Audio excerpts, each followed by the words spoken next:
ఓం నమ శివాయ. కార్తీక పురాణం 4వ అధ్యాయం. ఈ అధ్యాయంలో కార్తీక మాసంలో దీపారాధన చేయటం వలన వచ్చే ఫలితం గురించి చక్కగా తెలుసుకుందాం. అసలు కార్తీక మాసంలో దీపారాధన ఎక్కడ చేయాలి? దీపారాధన గోపురం ముందు కానీ, శివలింగం ముందు కానీ, నదీ తీరాలలో కానీ ఎక్కడైనా చేయవచ్చు. ఏ నూనెతో అయినా చేయవచ్చు. పుణ్యం కోసమో, ప్రసిద్ధి కోసమో, గొప్ప కోసమో, కోరికలు తీరడం కోసమో, దేనికైనా సరే తెలిసి కానీ తెలియక కానీ దీపాన్ని వెలిగించాలి. దీపాన్ని వెలిగించలేని వారు కనీసం వెలుగుతున్న దీపాన్ని పైకి ఎగదోసినా సరే దీపారాధన చేసిన ఫలితం తప్పక కలిగి తీరుతుంది, ముక్తి లభిస్తుంది. పాంచాల దేశానికి ఒక రాజు ఉండేవాడు. ఆయనకి సకల భోగాలు ఉన్నాయి, కానీ పుత్ర సంతానం లేదు. దీని గురించి ఆలోచించి దుఃఖించసాగారు ఆ దంపతులు. పుత్ర సంతానం కోసం రాజు గోదావరి నదీ తీరానికి వెళ్ళి తపస్సు చేయసాగాడు.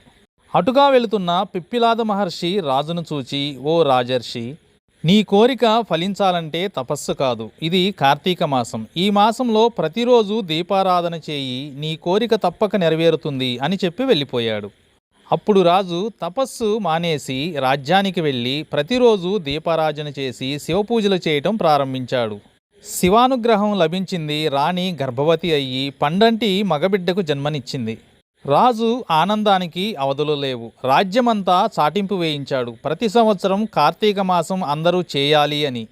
లేకలేక కలిగిన బిడ్డకు శత్రుజిత్తు అను పేరు పెట్టి అల్లారు ముద్దుగా పెంచసాగారు. అతి గారాభం వలన రాకుమారుడు దుర్వ్యసనాలకు లోనయ్యాడు. ఆ రాజ్యంలో ఉన్న ఒక అందమైన బ్రాహ్మణ స్త్రీకి మోహితుడై ఆమెతో రతిక్రీడలు చేయడం ప్రారంభించాడు యువరాజు. ఇది గమనించిన ఆమె భర్త అవకాశం కోసం ఎదురు చూడసాగాడు.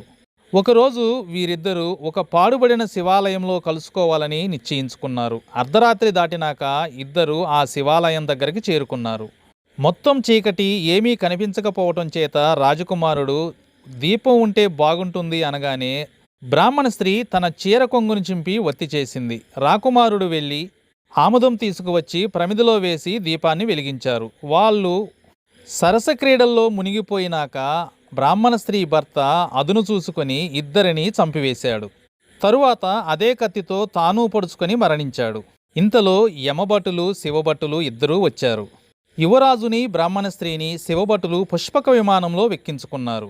ఆశ్చర్యపడిపోయిన బ్రాహ్మణోత్తముడు ఎందుకు ఈ విధంగా జరిగింది అని ప్రశ్నించగా, ఓ బ్రాహ్మణోత్తమ, ఈరోజు కార్తీక పౌర్ణమి. ఎన్ని పాపాలు చేసినా ఈరోజు పాడుబడిన శివాలయంలో దీపాలు వెలిగించారు, కావున వీరికి ముక్తి లభించింది అని చెప్పారు. తనకు లభించిన కొంత పుణ్యాన్ని బ్రాహ్మణుడికి దారపోశాడు యువరాజు. ఓం నమ శివాయ.